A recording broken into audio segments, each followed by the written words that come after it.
All right, let's see. Recording is on. Okay, my Bello is on. All right. Is it 1 o'clock yet? It's 1 o'clock. Well, 12:59. So we're about to go ahead and get started. Welcome everyone to another session of Bayyinah and Friends. So it's Thursday, what is it, April 23rd. And we're going to have another great webinar with Professor Bayyinah Bello, and she has one of her favorite people on this afternoon. We actually had Professor James Small on a couple of weeks ago, and it's my fault that a lot of people were unable to join the webinar because they got so many people were trying to come on, and my Zoom access was limited to 100 guests at the time. So I was getting text messages and phone calls and IG and people saying that they weren't able to log on and catch the episode. So Professor Bello said, you know what? Well, let's try this again, right? And so she reached out to Professor Small, and he was more than happy to come back on for another session of Bayyinah and Friends to finish the conversation, or to continue the conversation of African spirituality and other topics that interest us. So thank you again for logging on, and I think we're just gonna go ahead and jump right into it. So I see Ma Bello, I see you are in your beautiful pink. Yes, indeed. Today is Thursday, the day of Ezulifreda Dahomey. Ezulifreda Dahomey. Absolutely. So it's going to be another great session, everybody. So I'm going to hand it over to Professor Bayyinah Bello, and Professor Small. If you're there, you can go ahead and unmute yourself and turn your camera back on, and we're about to go ahead and get started. Oh, there he is. All right. I had to shift from the second floor down to the first because the signal wasn't strong enough. Oh, okay, there you go. We gotta do what we gotta do. So thank you again once more for joining us, Professor Small. It's a pleasure to have you on this platform. Thank you for inviting me, and thanks, Sister Bayyinah. Absolutely. Now All right, guys, it's your party. Go ahead and lead the way.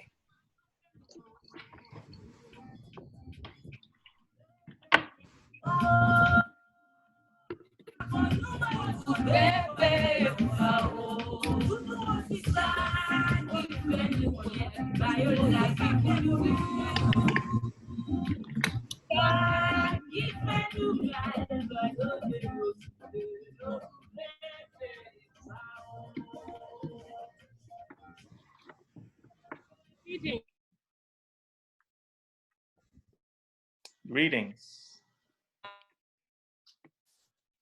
Uh-oh, So, Maya. get us in the right spirit, the right mood, the right place in our soul. Can you, I'm sorry, Ma, could you speak up just a little bit more? For some reason, your sound is a little low. My sound is low. Let me see. No, it's maximum there. Okay. How about now? Okay, we can hear you. We can hear you. Okay. Yes. We're going to talk about the power of transformation. Power of transformation, self-transformation, and transformation of our universe. If we are unable to self-transform, then we cannot transform anything around us. So Ogu is a vital principle in our belief system. And before we go any further, we're going to look at a few the slide that our brother has prepared for us, so you can identify some ogus in your life, in your history, in our environment. The spirit of transformation goes to all the elements. It's not limited, and it's not limited to men or women either. You have women ogus as well as men ogus. So let's look a little bit. Uh, Automatic transformation. When we went from the 6-year-old Bayyinah to the 18-year-old Bayyinah to the 30-year-old Bayyinah to the 50-year-old Bayyinah to the 60-year-old Bayyinah, those are physical transformation. But the question is, has this person worked on herself so that as she grows, as nature makes natural transformation in her physical being, is this person working on her mental, her spiritual, her intellectual being, so that every transformation is taking place on every level? That's the ideal thing. That's what we want. I used to say to someone, the person probably was around 50 or something like that, someone I know, a member of my family. I used to say, you stopped growing when you were 17.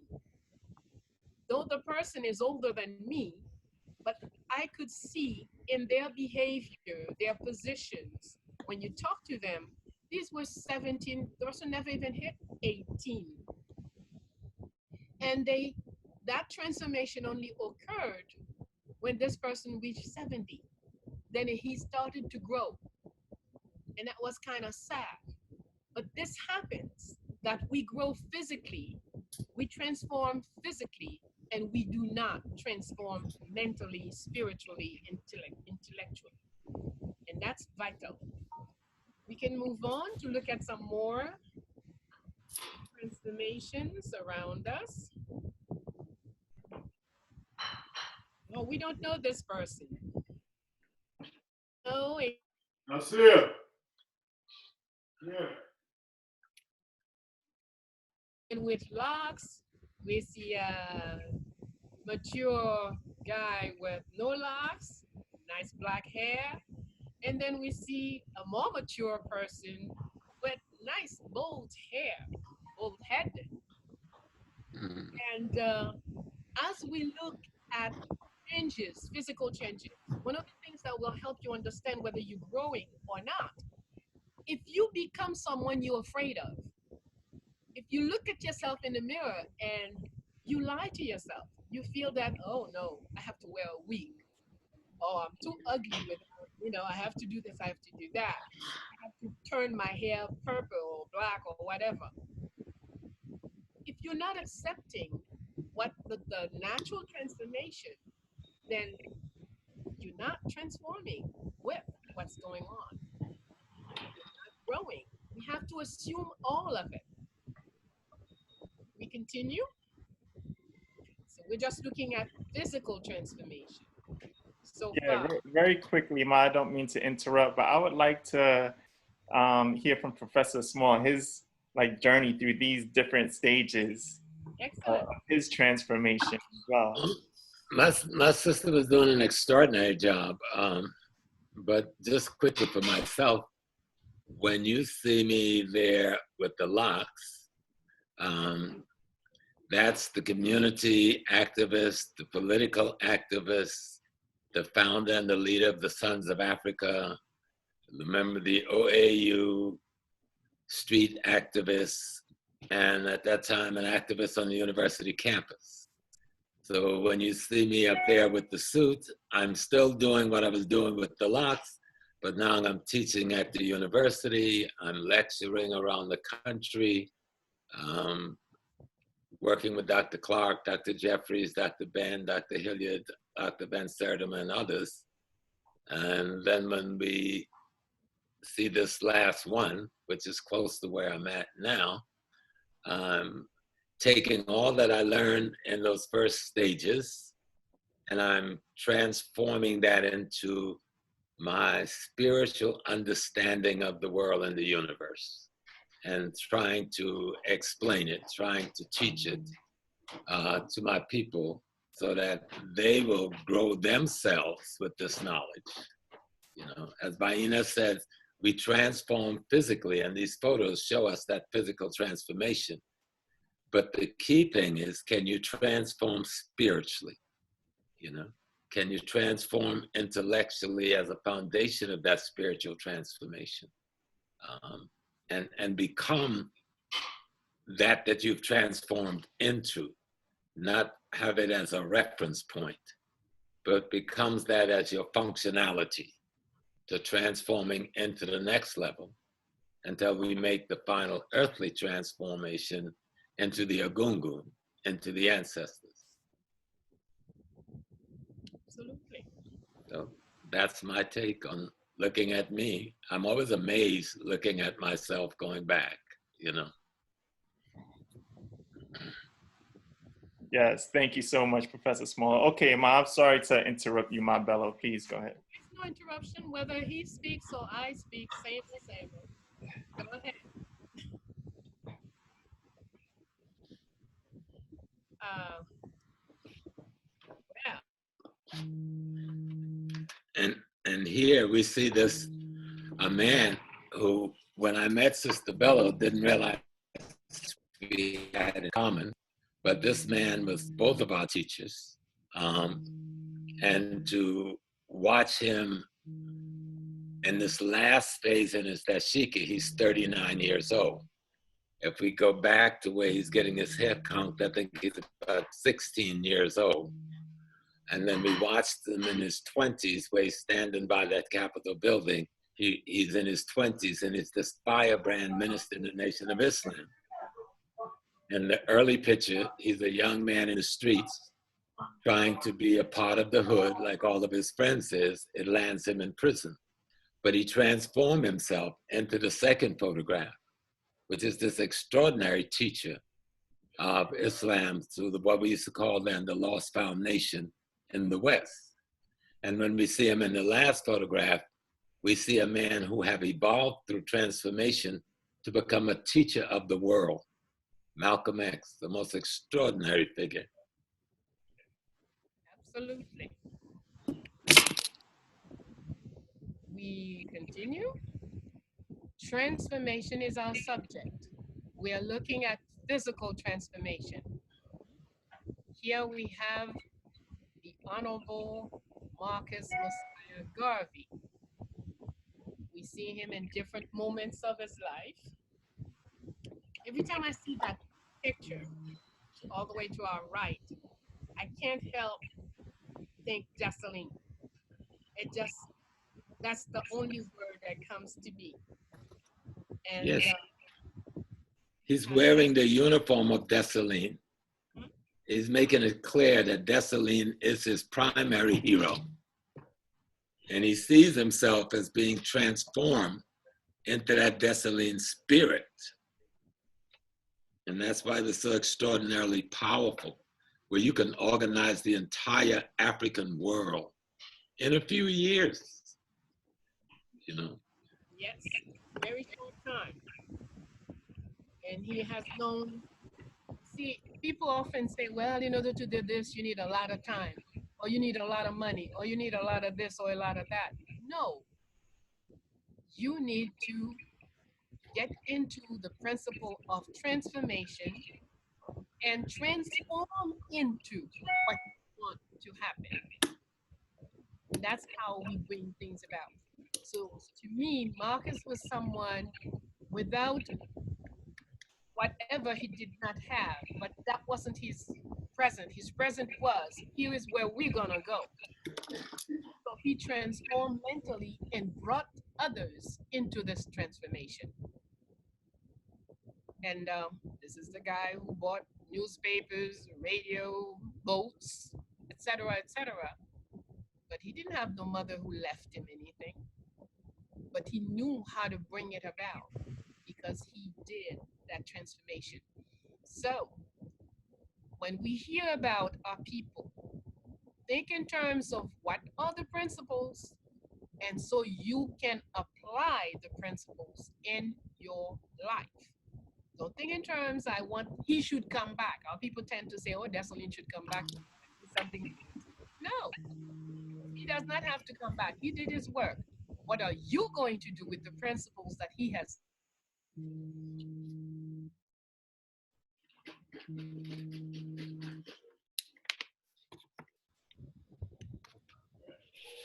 And as Bayyinah said, one of the things we have to realize when we see these extraordinary figures who move through time, transforming themselves physically and transforming themselves psychologically and transforming themselves spiritually, if we are to grow, we need to transform ourselves into that set of quality attributes and character that they were, and then use those quality attributes and character to transform ourselves and the environment we're in and the others that are around us, so that they may too learn how to transform themselves. And here we have another great transformer, the Che. And he went a step, and if we look at some of the common points, Dessalines, his vision was he needs to stop slavery. One of the things that is less quoted, and one of his less quoted, his quotes that is less often mentioned. He says, now that we have Haiti as an oasis, he needs to build and have the boats and the army to go to Africa and stop slavery at the roots. Now, the men clearly saw Haiti was just a little spot to stand on in the Americas, but that we will have to, there's more work to be done. And he saw the world, he says he could stop, he sees that he saw that we would have to stop slavery around the world. Now, when we take somebody like Che is from Argentina, if I'm not mistaken, in South America. He worked with Cuba's revolution. He worked with in Africa. He went to help in the Congo, in Angola, Guinea-Bissau. He had no, he just saw the need for freedom. He didn't care where. So we cannot talk about freedom and then be limited in the space that we see our movement. And we should look at Che's transformation. He was a young Argentinian physician destined to be a part of the upper class of Argentina. But then he saw the need for revolution. And there was an occasion in the story of Che where a battle ensued and he had a choice: grab my medical kit or grab the kit with the ammunition. And Che chose the kit with the ammunition and the rifle. And his story never stopped from there on, becoming one of the extraordinary minds behind the Cuban Revolution, along with our Uncle Fidel.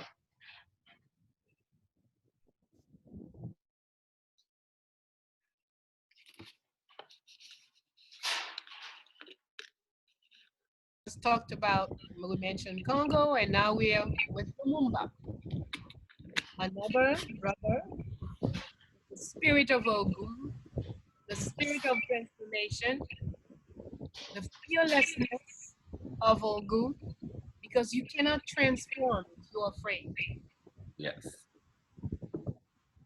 He looked at the reality of things and took his decision, made his choices. Whether we look at his speech in Belgium, in the belly of the beast, or his speeches at home, he was always true to himself. See the transformer everywhere. If we look at his work in the Union and the transformer. So another great Ogu in the flesh, that some of us had the opportunity, the blessing to meet and work with. Patrice Lumumba. And the extraordinary thing, at the time, Belgium was offering them a kind of a neo-colonial setup as freedom. And in the midst of the French army and their bases and power in the Congo, the Belgian army, the American intelligence apparatus, he made a decision that we are not going to be marginalized in our freedom. We are going to be transformed from your colonial enslaved subject into a free republic of Africans. And no matter what the force was, he never stepped back. He never stepped back. And he knew what the consequences would be. But he knew that he had to set the model for transformation for his people. Absolutely. For the future. So when we look back at him, we can remember it is possible if we choose to transform ourselves into the higher African being and take on whatever force is oppressing our people. Absolutely. Hey, ya asantewa. Another, that's an Ogu in the female body. So we have another word in Vadum, in fact, and she even resembles every likeness we've made of Gran Alumanja. Gran Alumanja is the grandmother of all Ogus, and she is the one who trained the Ogus into their various crafts. And so when I look at Yas and Dewa, that's who I see very clearly. So this is a woman in the upper class, the mother of the queen.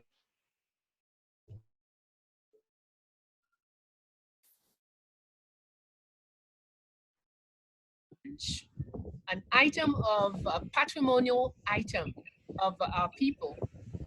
She decided that this will not go unpunished. And this is a woman in her 70s, she was not part of any army, had no training, military training, but she left that meeting and went straight to learning how to fight and build an army to defend her people. May I comment on her a little more? I did have the great honor of attending her funeral hundreds of years after her death in the Seychelles. But President Jerry Rawlings of Ghana went to the Seychelles Islands, negotiated with that government, exhumed her bones, brought them back to Ghana in the 2000s, and had a state funeral for Ya Santiwa. Over 1 million people attended that funeral in Kumasi, and then we traveled up to Ajisu, which was her hometown where she was buried. The extraordinary thing about the Queen Mother, it is the Queen Mothers of Ghana that chooses the kings. Men don't choose the king. They install the king. The king is chosen by the Queen Mother from a group of young men who comes from the womb of the sister of the king. The king's wife is never the queen. The king's sister is the Queen Mother. And only the children that comes through their womb can replace the king on the throne. And in the instance that she had to stand up, you know, the Ashanti have a golden stool. And that golden stool is their totem for the spirit of the entire nation. And the British wanted that stool. They wanted the soul of the nation. And some of the men were getting ready to give in because the king had been captured. And then the Queen Mother stepped forward and called the women together and says, this is not going to happen. We will declare war on the British. And she did. That was transforming herself from the mother of the court to now the warrior king leader of the court, because when she assumed that role, She was not only the queen mother, but she was also the king at the same time. Right. That's Ogun epitomized right there. Absolutely. Absolutely. And all the female Ogus are, well, you better, if you think you're afraid of an Ogu in the male, beware. The female Ogu don't play. They never play. Gana Lumanja. So, oh, yes. Yes, those of you who are wondering, yes, this is a white man. And yes, this is an Ogu spirit. Yes. We cannot lie about things. We cannot pretend. We cannot, when you're dealing with spirit, the outer form has very little value. Because if you understand what spirit is all about, in the Yoruba, for example, the way it is perceived is that Bayyinah, the soul of Bayyinah, that spirit, not the body that you see, the spirit, went and asked permission to go.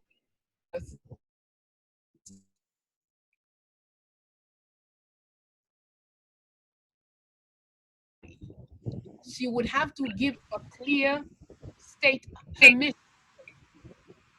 And now if she's given permission, then she can go on earth, choose parents, and be born in a woman and carry out her mission, whatever that was. So if spirit is the true person, then of course what they look like is not the importance. It's what is it that they do. That's why we must stop looking at people, what they look like, but look at what do they do. What have someone accomplished? And that's where we can identify who is present. If I may, could I give a little background? Is this brother, beside John Brown, is that brother Greenleaf? There was a brother that was lynched with him on the same day. I think his name is Greenleaf. It was a number of brothers. Of Nat Turner. Oh, that's Nat? Okay, my man. He is special. But let me talk about John Brown as the spirit of Ogun. He's from Kansas. And the people of Kansas opposed slavery coming into their area because they felt that the enslavers was taking away the right of the individual to make a living. And so they, a group called the Jayhawkers, and they fought against the enslaving groups, trying to stop them from bringing slavery into Kansas. And there was an occasion where one of these terrorists that the enslavers hired, the mercenaries, to drive John Brown, the family, and others off the land, killed one of his sons. And he took a sword, which is reminiscent of Ogun, and they caught two of them and chopped them up. And then he went north, and a lot of people don't know the story. He met with Harriet Tubman and Frederick Douglass, and they formed an alliance to form an army and go into the South and just take slavery on head on. And so John Brown and his army of Jayhawkers and the black men that Frederick Douglass and Harriet had recruited, when they attacked Harper's Ferry that night, Douglass and Tubman was about 20 miles away at a farm. This was a bigger deal than the history books let us know. Of course, John Brown, when they attacked the arsenal, they were captured after a long battle. Him and some of his sons and all of the black men with him were lynched. They weren't hung. That fake trial they gave them, but they were lynched. But they never stood down. He even went to the gallows proclaiming the right and the dignity of humanity to be free. He moved with the spirit. He transformed himself from the white farmer in Kansas into a revolutionary activist, ready to transform an entire system of slavery into a place of freedom. So that was an extraordinary act. Yes, absolutely. So, and you know, there's a thing that says, you are saying, put your mouth where your money is, or put your money where your mouth is. Mm-hmm. Well, in the case of people like that, they put their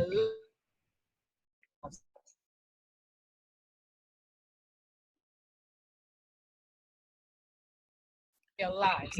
That's when we know that's the real deal. Well, let someone ask a post, how do we know? We should, because of in history, assume that white people as a whole is our enemy until their actions through transformation prove different. Exactly. History tells us to behave in that way. And then we come to our extraordinary son. You want to talk about that first, Bayyinah? Go ahead. You go ahead. The extraordinary thing about Nat Turner was, you know, again, all of these people are young men and young women when they're doing this. Asante was an elder who set the example for the elders, but these are young men in their 20s and 30s. And Turner, they like to try to make him a preacher, but he was a Hogun. He was a Obia man. He was a root man. He was an indigenous traditional priestess. The Bible was the tool he had where he was to try and convince his people there was another path to go, that they could transform themselves from servants and slaves into free men and women through an act of revolutionary violence to free themselves.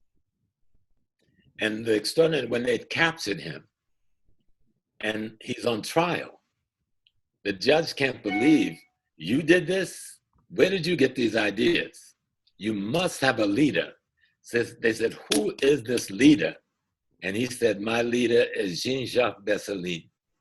The judge said, okay, he called the sheriff and everybody, go find this Jean-Jacques Dessalines, bring him in chains to my court. They came back in a few weeks and says, this Dessalines was the former president of Haiti and he's been dead for some time. So they come back to Turner again and they says, who is your leader? And he went to the gallows telling them, my leader is Jean-Jacques Dessalines. That's extraordinary because again, we're talking about the spirit of Ogun. Absolutely. Across time and space, striking that blow for change and transformation to bring about freedom. Absolutely. And we would add only to what our brother said. He said not only the second time when they returned, when the court reconvened, he said, my leader is Jean-Jacques Dessalines, Emperor of Haiti. So they thought they were going to teach him something, but he told them the part that they had just learned. Mm-hmm. You know, and they said, but the man has been dead for so many. He says, yes, but his spirit guides me. Mm-hmm. So see And why that is the spirit of Ogun. yes. See why we talk all the time about create silence in your life. Be quiet. Take the time.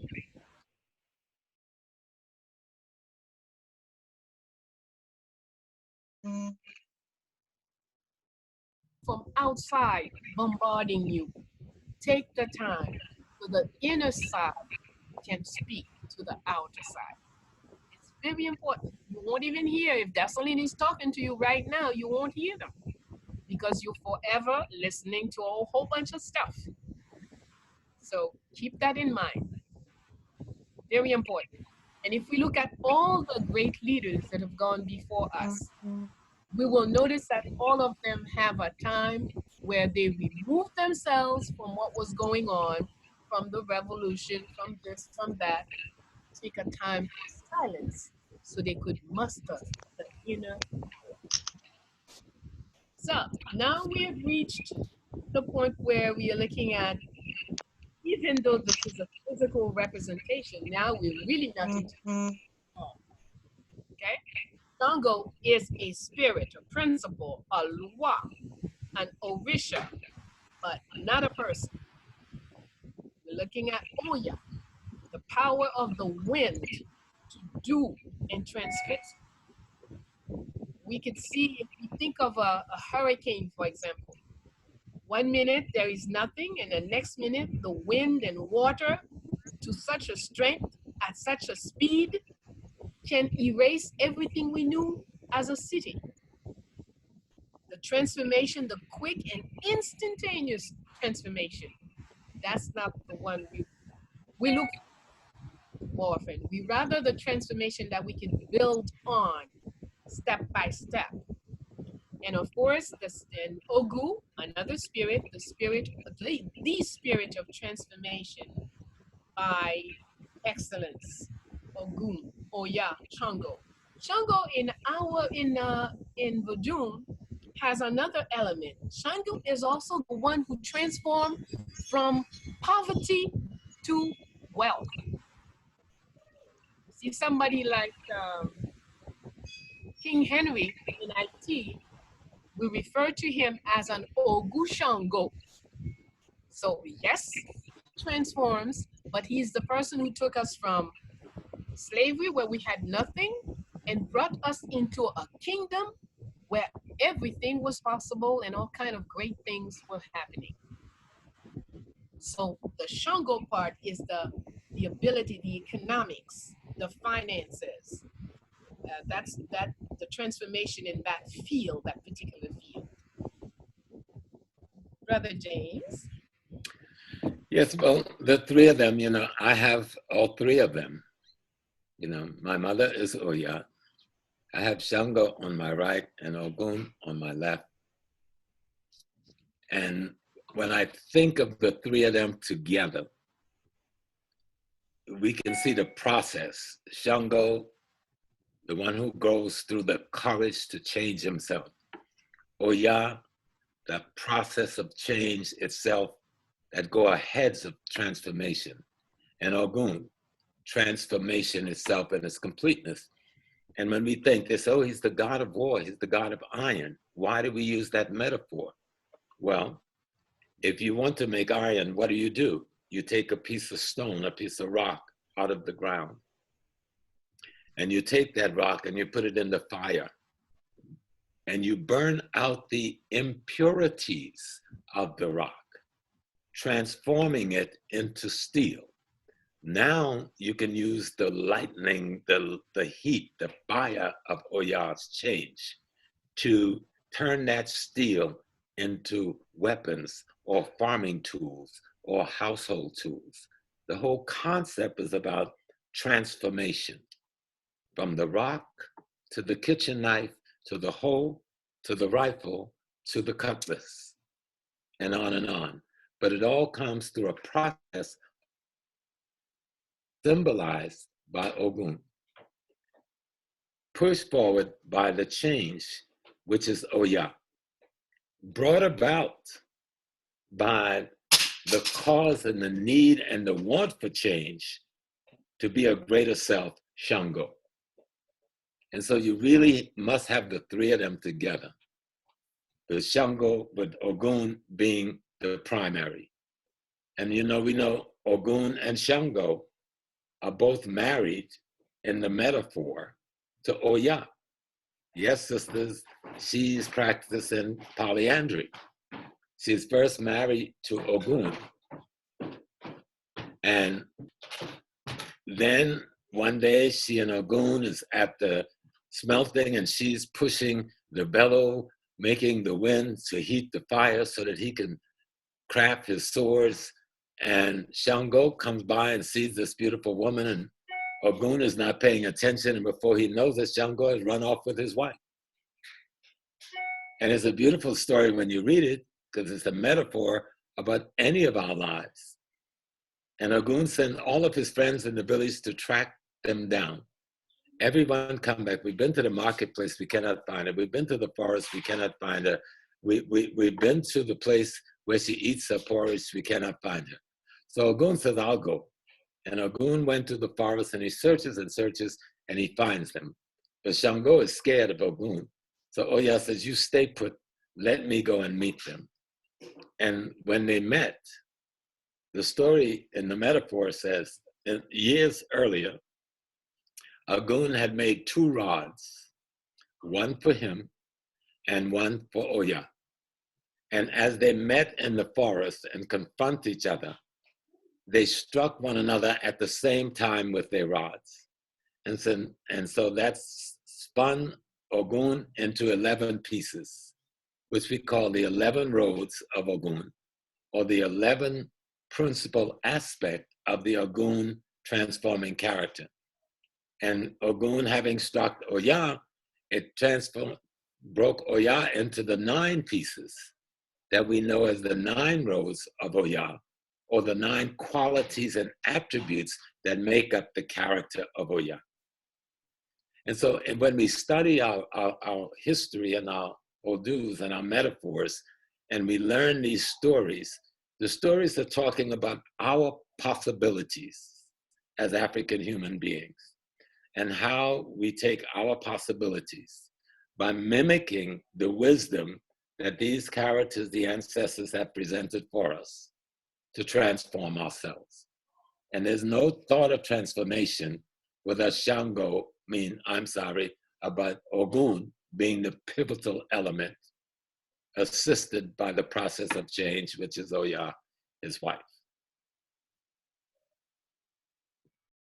Absolutely, absolutely.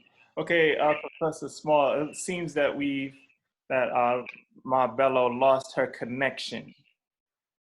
So I'm going to try to work on getting her back. So if you want to just continue to lead until I get Ma Bello back on the line, that'll be helpful. I'll be honored. And all right, thank you. The importance of change and transformation. There is a couple of stages. There's one Oya we call Oya Jeri, and then there's another called Oya Belli. And the Oya Jeri, we're talking about that aspect of Oya when they talk about her being the guardian of the cemetery. But remember, that's a metaphor. Sometimes they say she have her bed in the cemetery, or that she sits at the gate as a guardian to the cemetery. But who dwells in the cemetery? The ancestors. So what is the cemetery a metaphor for? It's for the realm of the ancestors, the realm of that body of knowledge that teaches us about the Ifa, or the wisdom of the ancestors. And so Oya is the guardian of that wisdom. She's the protector of that wisdom. And when you see a masquerade in Africa, if anybody has seen the masquerade, and you just see all of these, what look like a heap of bush just rise up and starts dancing. But Oya is the spirit in that masquerade. She's the spirit that animates that masquerade. And the masquerade is the symbol of ancestry of that community or that village coming to and for on whatever occasions to celebrate or to bring messages to that community. But the spirit is animated by the powers of Oya. In whatever language we call her, that power exists. And if we speak Creole in Haiti, that power exists. If we speak Twi in Ghana, that power exists. If we speak Yoruba in Yoruba, that power exists in Igbo. These are forces of nature and forces of the cosmos. But these forces of nature and the cosmos live and reside in each one of us. But we need to know the wisdom to develop them. And that's where practice comes in. You must have a guide, a teacher, that you must do the judgment to learn how to trust in order to begin to access this wisdom so that you can practice it in your everyday life. Right now, Oya is one of the forces we need, and Ogun is the other force we need. Because Oya is that force that keeps you from going crazy, teaches you to calm yourself internally, to be cool in these crises. And Ogun is that force that lets you learn from the crisis we are now in and transform yourself so this never happens to you again. But that has to happen inside of you. It's not something somebody can do outside of you. All of these elements, Shango is in you, Oya is in you, Ogun is in you, at least the potentiality. Absolutely. Thank you. Welcome back, Ma Bello. Welcome back, Sister Mother. Thank you. Thank you. Yes. I was just talking about the fact that the Ogun and Oya is in all of us. But Absolutely. we need to learn the ancient wisdom to bring it forth. And that even in the crisis that we are in now, these are two of the most important of the Orishas or Loas that we can call upon to help us through this crisis. Oya, Ogun dealing with the transformation, and Oya dealing with teaching us how to be cool and calm in the midst of the crisis. Absolutely. So again, the lesson is here. You cannot allow others to create fear in you. In fear, you can never find solutions to any problem. Once you are panicking, then there is no savior for you, because the savior in you is totally troubled. So you must keep your calm no matter what. Whatever situation, the first thing you want is to take control of yourself and bring in calm into yourself. So we are moved to Osiris and Asset, this divine couple, we could say. Just like Brother James told us, all of it is in you. Don't go look for anybody, anything outside of you. Everything is in you. Now, if everything is in its place, then you can do whatever, whichever principle you need to operate on. Remember, if we're looking at things purely physically, you will say, oh yes, this person is a tall, big brother. So that's a good looking, that's this, that. Fine. But if you're in a situation and you need to get out of a small hole, tall, big brother is useless. See? So it's always, what is the situation? What are the functions that are necessary? And what type of life form is necessary for this to happen? So we must always look at function, behavior. Those identify the principles and those identify the solutions. So Osiris, what's the story? In the short end of it, short resume, this is a man who came to the head of his country and was doing great things for the people, and jealousy.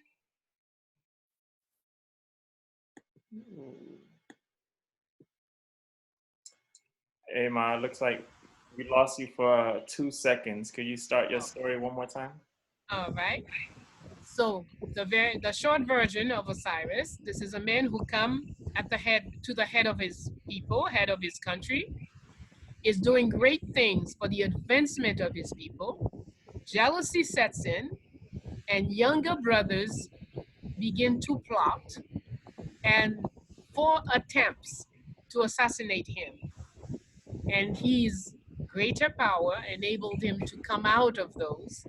But on the 4th one, he was chopped off, his body spread around the world so that no one like him would ever rise in that country again.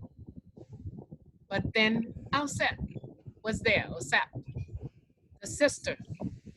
She went about, collected all the pieces, whatever time it took, collected every piece, and then did what had to be done so she would impregnate herself to by the brother's sperm.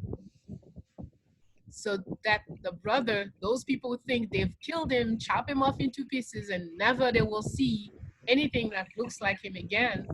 But she became pregnant and gave birth to Osiris's son, which is why the original divine family was mother, child, and spirit. But of course, certain people who steal other people's ideas and turn them upside down inside in, they taught us about the Holy Family that is the Son, the Father, the Son, and the Holy Ghost, which is an impossibility. Three males cannot make a family. But so Osat, who not only find the ways, the knowledge within herself, the power to collect all the parts, but better yet, to impregnate herself with that seed that was necessary. So that kind of life, that kind of government style would continue. And when they kill a head of state, a creator, a founder, a liberator, understand well, once you kill this person, you're actually killing the people. You chop a liberator into pieces and spread the parts all over. You are in fact slaughtering the people, because that's who this person represents and that's who this person was working for. I let my brother continue. Yes, just the one brother, I think Quadra put it up, that Asar is the African name, Osiris is the Greek name, which much of us see in the history books, but he is Asar. The beautiful thing about Asar in this case is carrying out much of the function that Oya carries out. And Aset is carrying out much of the function that Ogun carries out. Mm-hmm. You know, she brings about the transformation Right. through the nurturing. And he brings about the process of change. And so it isn't about gender, it's about qualities and attributes and function. And all of these things we are talking about, these are anthropomorphic representation of ideas. Don't ever forget that. There's no man that ever looked like this except in the eye of an artist, okay? Nobody named Osiris ever lived, ever. He's the anthropomorphic concept of all men.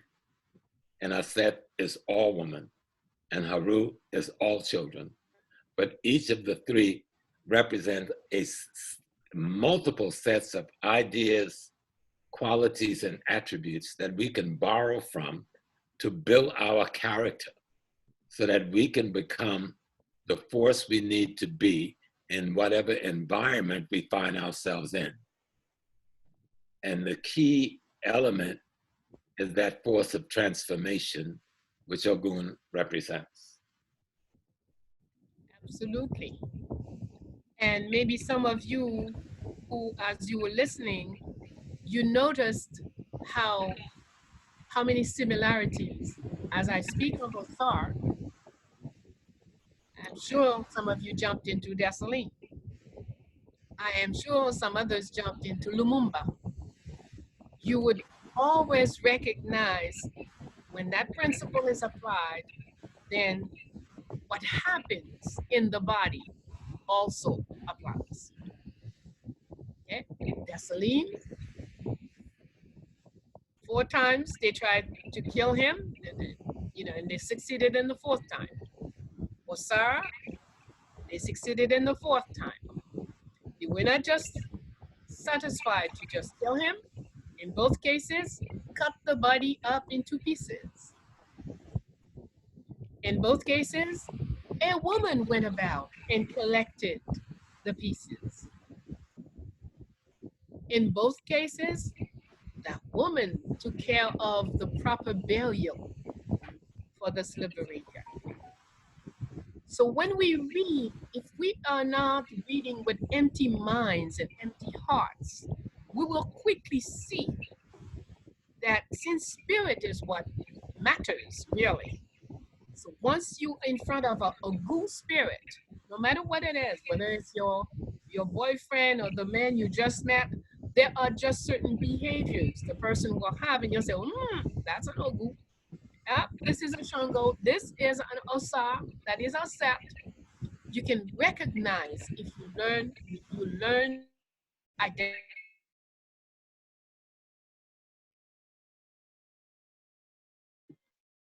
We lost you again. Oops. Oh, I'm back. yeah, you're back.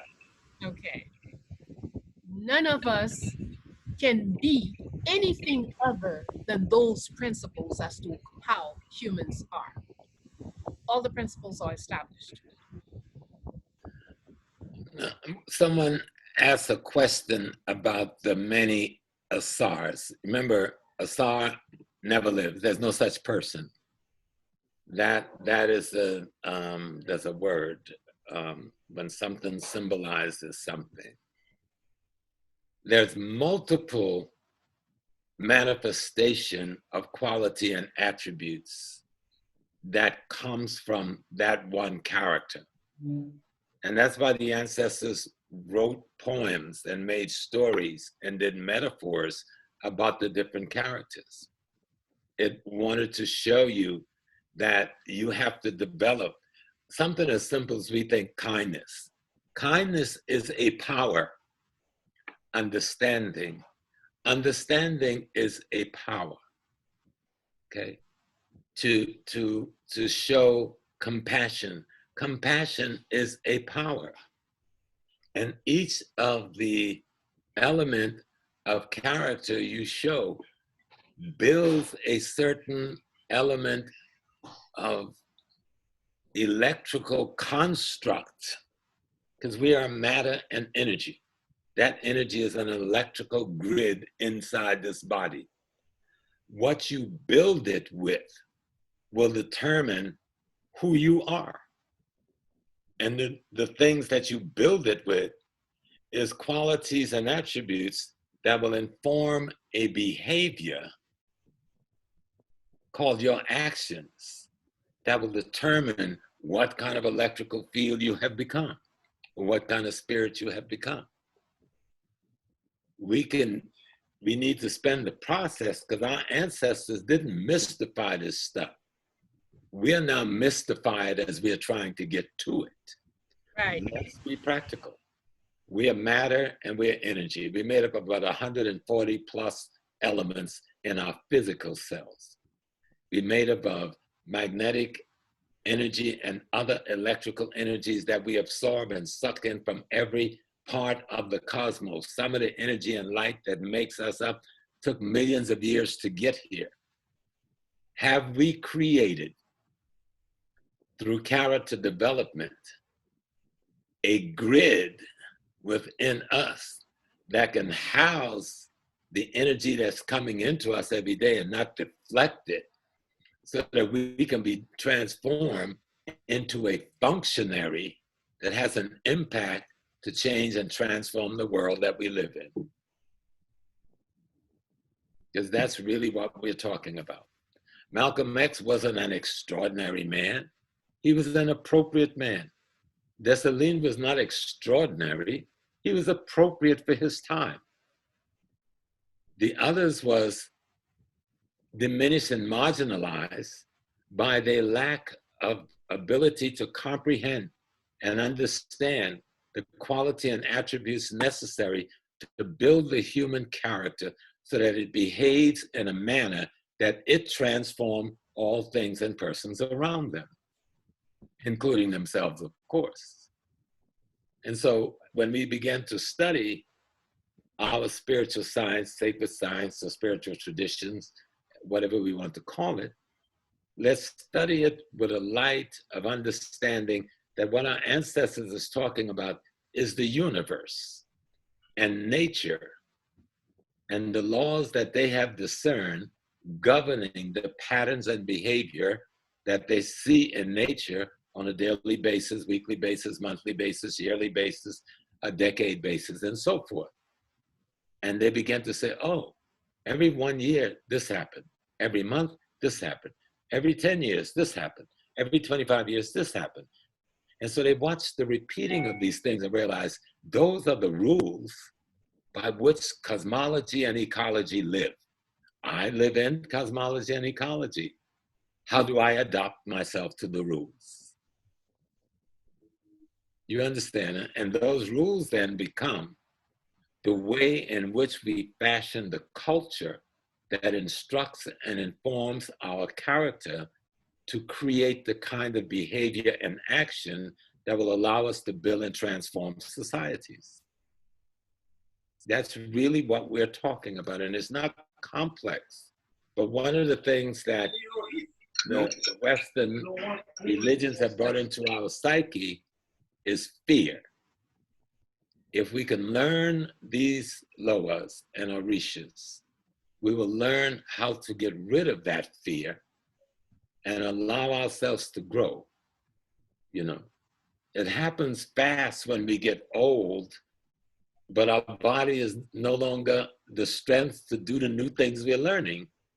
So when we're young, we have to find a way to teach our young this wisdom while they have the time to do the changes in the world and society with this knowledge and understanding of both self, environment, ecology, and our ancestry. We're looking at this bebe. I think this is a bebe for Ogun. Yes, Ogun Ferai. You're gonna have to educate us in that, but I wanted to make one comment that I'd heard, I think it was from Dr. Nobles, that when our ancestors designed these bebes, they were designing the bebes based on a cosmological understanding of energy that had been received and perceived. Absolutely. You know, so maybe you could take it further, Bayyinah. Well, no, we won't take it further, but just Okay. we'll take it further, but just understand this. The use that we make of it today, for example, when you going to have a ceremony and you are calling on the spirit of Ogun Ferai, then you have someone who knows how to trace this for you with flour, mind you. It's quite interesting to look at with flour. Mm-hmm. And whether it's with corn flour or this or that, depending on what you're going to do, it will be done with a particular flour. Yes. It can also be traced with charcoal. You turn the charcoal into powder and you do the tracing. There are many different elements that they can, depending on what you want to do. But eventually, ultimately, the key idea is when we trace this on the ground and then we add the music and the singing and the dancing, we're calling on that principle to come and house certain bodies. All the bodies are there. We might be 100 of us dancing. And then in the next, after when the time is right, when everything is done right, then the spirit of Ogun will come to 5, 10, 15, 20 different bodies. And one of the fascinating things for me is that I took the time to do an experiment. And I would start a conversation with, let's say, the spirit of Ogun was with Professor Small. Then I would ask him a question and he began to answer. And I turn away and go to Franz and ask the same question. Well, Franz will start his answer where Professor Small stopped. And I could do this with 3 or 4 different people and find that the conversation would continue even though I come back with the same question. You know, what is going to happen next year? Let's say there's an election. Who's going to be, elected? And Professor Small, Ogu in Professor Small body said, well, next year the elections will not take place because there's going to be this, that, blah, blah, blah. And I turned to the other body and I asked the same question and said, you know, as you know, there will be no election because blah, blah, blah, blah, blah, blah, blah, blah. They will continue. See? So there is, what we have observed is that often the spirit, in as many bodies as it may be, it kept the conversation private. Even if you change town, I've done this with, especially with the Gedes. I would ask the question because in Gede there's so many different things going on in different towns. So I might leave here, go to a ceremony here, stop, drive a half hour to a next ceremony and ask the same question, and the information would continue. So that's one observation. We have certain, to go to the Veve, because I want to have, at one point we're going to do something special on the Veves, because there's a lot of analysis, different opinions, theories, and whatnot on the Veves. But essentially in IT, the Veve is a way to call on. It is a communication tool. It is something that you call on the spirit that you need in order to do such and such, whatever. I have also observed that sometimes a spirit comes in and says, what? You call me for this? Do you know where I come from, whatever planet, and you calling me on, I don't deal with things like that. I'm a politician. I deal with politics. I deal with what's gonna happen. Don't you call me asking me about you need a husband or wife or whatever. So there is a lot of misuse of this power in the practice that we do today, because there's a lack of understanding of the tools that are made available to us.